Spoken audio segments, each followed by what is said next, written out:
Welcome to the War Insider YouTube channel. You can support our Ukrainian team by subscribing. How is Wagner advancing? Secret document with norms for the consumption of Russian ammunition during the assault on Bakhmut. Today, the conflict between Prigozhin and the Ministry of Defense has intensified greatly. Recordings have begun to leak online in which the head of the Wagner PMC directly accuses Shoigu and Gerasimov of blocking ammunition for Wagner. He references photos of bodies, saying they are from just yesterday, and claims that there would have been 5 times fewer if they had been given ammunition.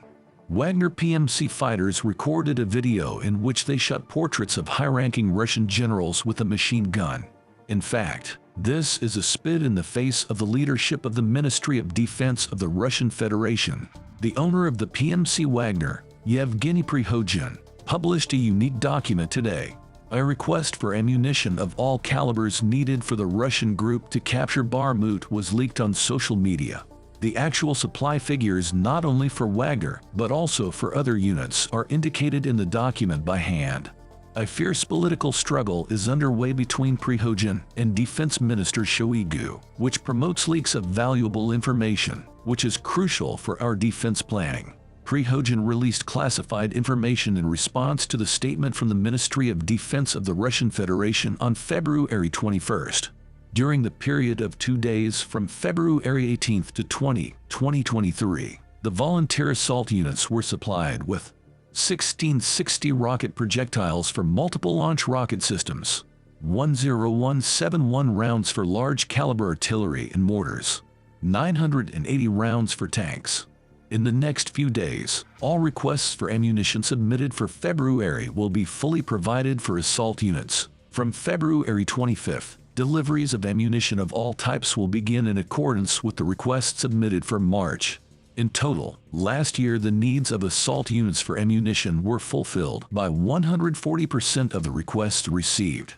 This is our priority. Wagner's application indicates that 70% of the ammunition is intended for them, while the rest is for other units subordinate to the Ministry of Defense of the Russian Federation.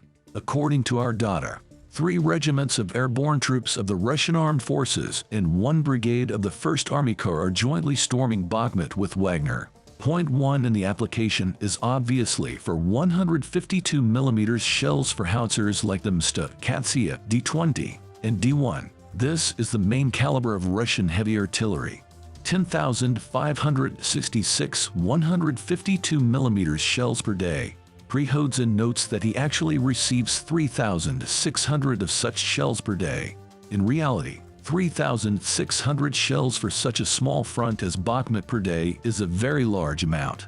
This is because, thanks to drone guidance, all of these shells are used with high accuracy on targets, and 3,600 shells allow reliably hitting over 100 targets per day. Other positions are not deciphered, but we know what Wagner has in his arsenal and can roughly estimate the number of large caliber ammunition that obviously makes up the majority of the request. Wagner also uses 152 mm howitzers Hyacinth, 220 mm multiple rocket launchers Hurricane, 122 mm multiple rocket launchers Grad, 125 mm tank shells, 122 mm howitzers Gvozdika and D-30, 120 mm mortars. Obviously, the nomenclature also includes 82 mm shells, anti-tank missiles Kornet, Faggot, Métis, and others. In total, Wagner's daily request aims to obtain 37,387 shells, mines, and missiles per day. Actually, if we calculate according to the handwritten rate of issuance for February 18 to 20, Russians can spend about 50% less. Most noticeable to Wagner is that 152 mm projectiles at point 1 are about 35% of the need.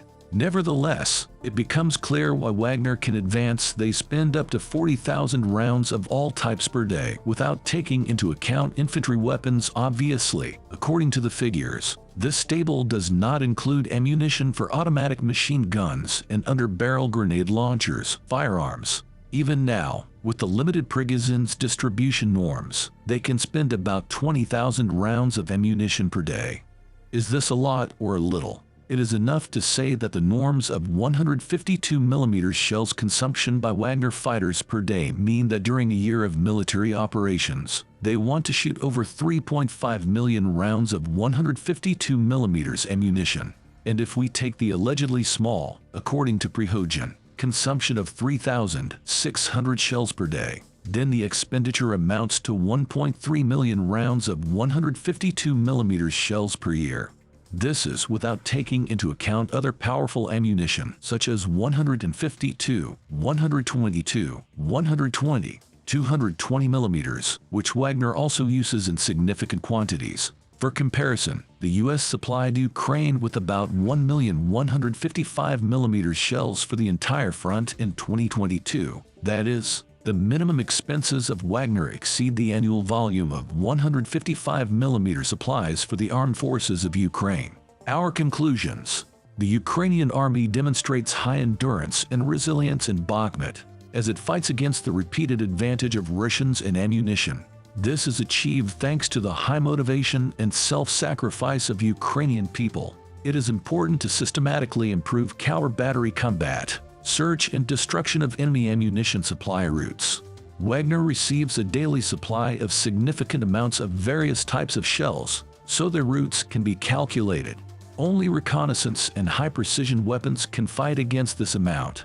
The Supreme Commander and the Minister of Ukraine must finally pay attention to the fact that sufficient amounts of engineering construction equipment are not being involved in the army from the civilian sector, and the necessary amount of building materials is not being supplied to equip positions that are reliable and resilient to Russian shelling. The lack of attention to engineering support leads to significant losses of our people. Quality equipment of advanced and rear positions is of great importance, as well as deployment of combat orders in two echelons to conduct constant troop rotations, which quickly exhaust themselves under constant shelling and contact battles. A sharp increase in camouflage equipment and the creation of special camouflage units are necessary to create equipment models, false targets, and false positions to distract the enemy's ammunition. The main danger during shelling arises from the enemy's adjustment with drones of all types.